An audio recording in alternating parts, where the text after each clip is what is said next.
Hello, welcome to my channel, or welcome back if you've been here before. My name is Beth Ann. Today I want to talk about this book, The Navigator's Touch by Julia Ember, which I just read for the Bootcamp Readathon. I will put a link to an announcement video down below. It's a readathon hosted by Courtney over at Tangible Reads that runs January 1st through January 15th. There's a few prompts. It's loosely following the idea of boot camp in the Army, and the idea is just to kick off our year with some really great reading and some activities related to physical and mental health. So there's some encouragement to be active, to do some meditation, to drink a lot of water, things like that. There's a lot of sprints going on, and it's a good time. So you can check out her announcement video because there's still time to get involved before the end of the readathon. But anyway, I read this book, The Navigator's Touch, as a fantasy sci-fi pick for that readathon. And this is a book I just picked up totally randomly in a used bookstore a couple of years ago. It's been on my TBR shelf for a long time. Since this is a short readathon, this is a short book, so it seemed like a good fit there. And I didn't know when I picked this up and when I decided to read it right now that this is actually the second book in a series. But that said, or in a duology, I think, but that said, it stood on its own incredibly well. The author did a really good job of providing a quick synopsis that was woven into the story really well. It just gave us sort of a flashback of the key point of the first book when our main character, Ragna, met her lover, who is a mermaid who features very heavily in this book. And the first book in the duology is told from the mermaid's point of view. It's her story. And that one is sort of a retelling of The Little Mermaid, but set in a Norse mythology background where the mermaid had made a deal with Loki that enables her to shapeshift, and she can be her normal self, a mermaid, or she can gain the legs of a human to go on land, or she can gain the tentacles of a kraken, and she's really strong and can destroy ships. And that becomes a really key piece in this book, which is actually a little bit of a retelling of a Captain Hook story or character arc, because our main character Ragna is sort of a vicious warrior woman who is on a trip for vengeance because her entire village was destroyed by sort of a Viking overlord who was looking for children that had particular powers, which included her. She was, I think, 17 at the time.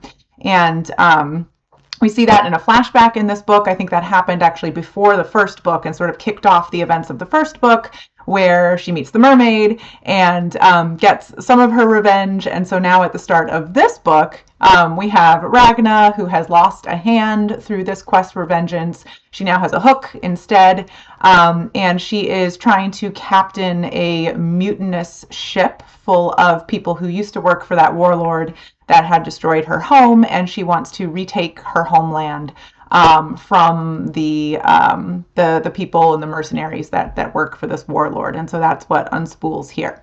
The reason that her village was attacked, and the reason that Ragna was part of the target of that attack, is that she has tattoos that are, this is like my favorite part of the premise of this book. It's so cool. The Navigator's Touch of the title comes in because her tattoos are magical, and they will move and show her a map to get wherever she wants to go. And so, of course, this is like highly prized, and so all the Viking warlords, all the Nordic warlords want people under their control who have this magical ability, but it's extremely rare. And it comes from way back in her family tree, and we get this explained in the prologue for the book. We get a quick synopsis of one of her ancestors who one of the gods fell in love with, and I want to get his name right. Was it Haldir? Oops, I have to find the actual prologue. Heimdallr. Sorry, I don't know Nordic mythology, and I'm probably saying that incorrectly. Heimdallr.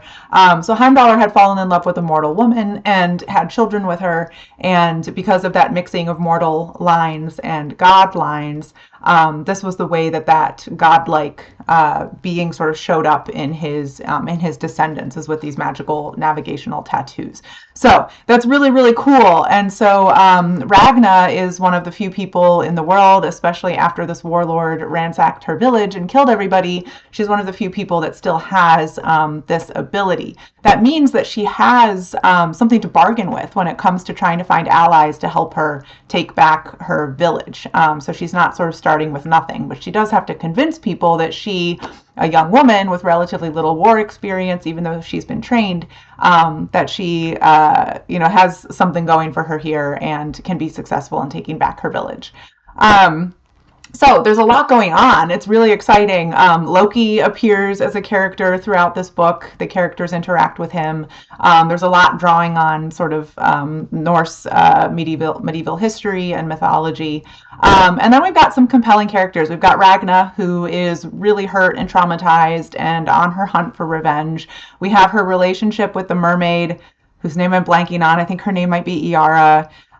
Which is really interesting. Ragna, throughout the book, takes advantage of Yarra because she's this really powerful magical being. And so Ragna, without her consent, sort of uses her, or the idea of her, as a weapon and something that she can kind of hold over other people's heads.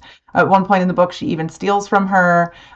There is some character growth towards the end of the book where Ragna realizes how poorly she's been treating the woman she loves, the being that she loves. And so there's a little bit of reckoning for that.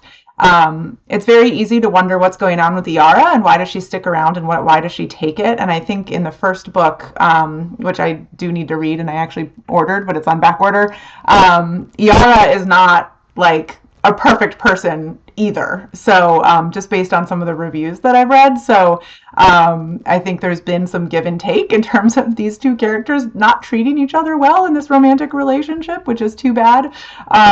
But very human. And, and like I said, there is some reckoning for it towards the end of this book. So I should say that this book is a little bit YA, so I think it's intended for a teen audience. So it does have that like very quick, action-packed sort of feeling to it. The characters do develop and they do realize some of their mistakes and they do try to rectify some of those. So there's sort of that character growth, but it all happens very quickly and concisely in the way that I expect from YA writing. But I enjoyed it so much. This was really fun just to tear through. And like I said, I've put the first book on back order because my library doesn't have it and I want it. I want to read it and find out. So anyway, I'm sorry, this is a little bit of a rambling description of this book, but it was a really fun trip. And I need to read more from this author. This was a great read. So, what fantasy or sci-fi or mythological retellings have you been reading? If you've made it to this point in the video, it's always a good time. So thanks, and I will see you all in the next video. Bye.